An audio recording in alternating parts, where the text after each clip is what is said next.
Show you what we're doing. We're using the laser welder. Too much, don't go too much. Just come ahead. Kind of rule this one. All right.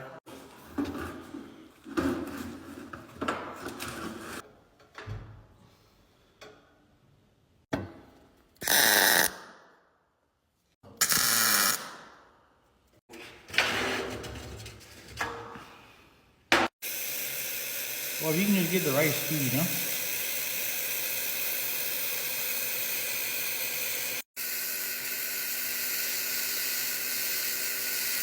So this is what was dropped off, and this was what I was supposed to replicate. I think I hit it pretty good. I know a lot of you want to just kind of see what the welds look like. A little bit of inconsistency, but that's my fault to kind of see.